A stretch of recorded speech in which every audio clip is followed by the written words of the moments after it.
welcome. If you want to clean storage in your Xiaomi Redmi 7A, let's go for the settings. Right now we have to tap on the search pool and type here storage. Enter storage right here, scroll down, tap on the cleaner, click here one more time, tap on the agree,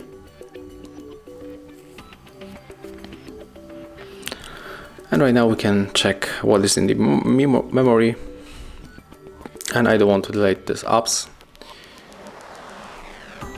so on select, and we can only delete the cache files and also the residuals, the empty folder. So click here to clean up.